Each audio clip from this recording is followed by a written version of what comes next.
এজনো যদি নতুন মানুহ সোমায় প্ৰথমটো হিমন্ত বিশ্ব শৰ্মাই পদত্যাগ কৰিব।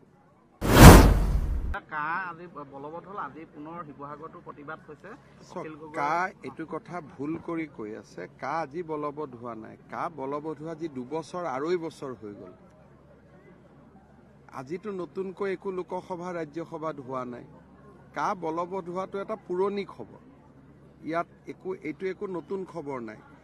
এতিয়াৰ পৰাই যিসকলে ভাৰতীয় নাগৰিকত্ব বিচাৰে আজিৰ পৰা তেওঁলোকে আবেদন কৰিব পাৰিব।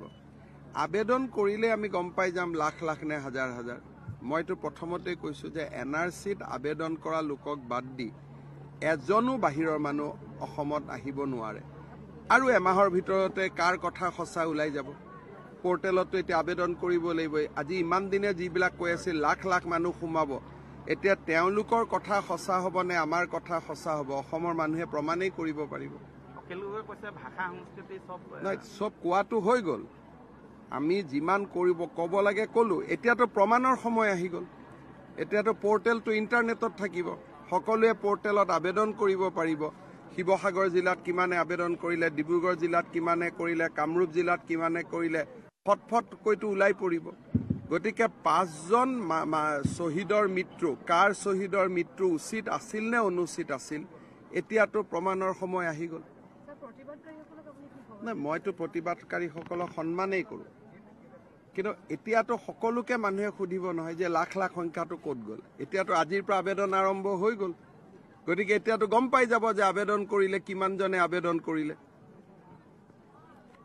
ইয়াত যিটো এটা কৈ আছিল না 20 লাখে আবেদন কৰিব, 15 লাখে কৰিব, এতিয়াতো সকলোৱে সকলোকে জবাব দিব লাগিব।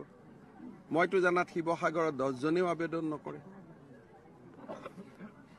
এতিয়াতো কোৱা হৈছিল একদম বাগানে বাগানে মানুহ আহি সোমাই যাব।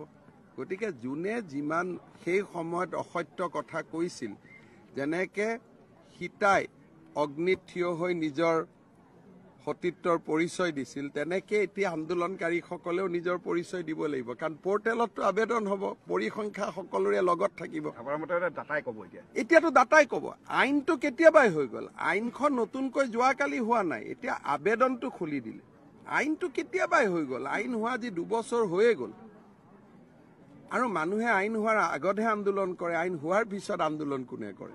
আইন হোৱাৰ পিছত মানুহ কোৰ্টত যায় যদি আইনখন বেয়া হয়। সেইকাৰণে মই কা বিৰোধীসকলকো সন্মান কৰোঁ, কা সমৰ্থকসকলকো সন্মান কৰোঁ। কিন্তু ৰাজনীতি আৰু সামাজিক জীৱনত থাকিলে মানুহে নিজৰ সততাৰ প্ৰমাণ দিব লাগে। এতিয়া পৰ্টেলত আৰু 45 দিন পিছতে আমি গম পাই যাম। আৰু সঁচাকৈ যদি লাখ লাখ আবেদন কৰে তাকতো ময়ো বিৰোধিতা কৰিম।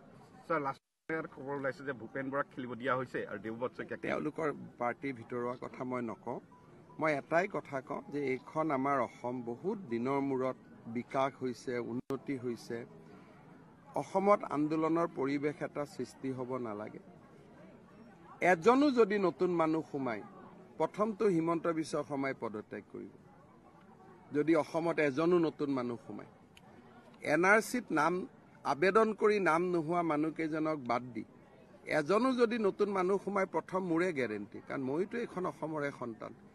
এতিয়া আন্দোলনকাৰীসকলৰ কথা সঁচা আছিল নে আমাৰ কথা সঁচা আছিল অসমৰ মানুহে 2 মাহততো ক্লিয়াৰলি গমেই পাই যাব। আৰু আবেদনটোতো আপুনি ৰখাব নোৱাৰে। ইণ্টাৰনেট দি মানুহে ঘৰৰ পৰাই কৰি দিব। ইয়াততো আন্দোলন কৰিলেও নৰখিব। নেটে আবেদন হ'ব। এই 2 এদিনৰ পিছতে সকলোৱে ৰাইজৰ কষতিশীলত থিয় হ'ব নালাগিব জানো? গতিকে আজি ইমান দিনে মই 5 শ্বহীদৰ কথাত মনে মনে আছোঁ। কিন্তু 5 শ্বহীদৰ মৃত্যুৰ কাৰণ কোন তাৰ কথা অসমৰ মানুহে 2 দিন পিছতে গম পাব। ডাটাটোতো স্যাৰ ট্ৰেন্সপাৰেন্ট হ'ব। ডাটাটোতো এনেকে ওলাই যাব। আপুনিতো যেনেকে আমি মাটিৰ পট্টা দিওঁ যে বসুন্ধৰা 2,30,000ক মাটিৰ পট্টা দিলোঁ, তেনেকেতো নাগৰিকত্বৰ প্ৰমাণ দিব, চাৰ্টিফিকেট দিব, দিলে ডাটাটো ওলাই যাব। এই যে ইমান দিন 20 লাখ 25 লাখ কিছুমানেতো আবেগত কৌটিও কৈ দিয়ে। আৰু এজনো নতুন মানুহ সোমাব নোৱাৰে তাৰ গেৰেণ্টি মই আছোঁ। 14ৰ আগত সোমোৱা মানুহে আবেদন কৰিব আৰু মই বিশ্বাস কৰোঁ সেই সংখ্যাটো অতি কম হ'ব। অসমত কোনো এইটো চিন্তাৰ কোনো কাৰণেই নাই। যিমান ডেইলি মানুহ জন্ম হৈ আছে কাৰোবাৰ পৰিয়ালত 11জন 12জন 13জন তাৰ তুলনাত এইটো একোৱেই নহয়। সেইটো কাৰণে অবাবত আন্দোলন কৰিব নালাগে। যদি আবেদনৰ পিছত সঁচাই 20 লাখ আবেদন হয় সেইটো আন্দোলনটো ময়ো কৰিম। আপোনাৰ মতে কিমান হ'ব পাৰে আনুমানিক সংখ্যা? একদমেই কম হ'ব। কোন মানুহে নিজক বিদেশী বুলি গৈ আবেদন কৰিব কওকচোন? মোৰ ক'ৰবাত সমষ্টিত 2000 আছে, ক'ৰবাত বৰাকত অলপ বৰাকত বেছি হ'ব পাৰে, 50,000, 60,000, 80,000 বৰাকত হ'ব পাৰে। ব্ৰহ্মপুত্ৰ উপত্যকাতনো কোনে গৈ নিজে নিজে ক'ব যে মই বিদেশী হয় মোক নাগৰিকত্ব দিয়ক? কোনেনো নিজে নিজে ক'ব কওকচোন? এতিয়াতো চব মানুহ শান্তিতে আছে, খালি আধাৰ কাৰ্ডখনেই সমস্যা, তাৰ বাদেতো একো সমস্যা নাই। কোনোবাই নিজে নিজে গৈ ক'ব নেকি যে মই বিদেশী বুলি? গতিকে এইটো এতিয়া আন্দোলনকাৰীসকলে জবাব দিব লাগিব। 20 লাখ মানুহ ক'ৰ পৰা নহয়, আৰু হ'লেতো আমিয়ে প্ৰথম সুধিম যে 45 দিন 2 মাহ। গতিকে ইমান দিন যিহেতু আন্দোলন কৰাই নাই, 2 মাহ ৰখি দিলেই হ'ল আৰু।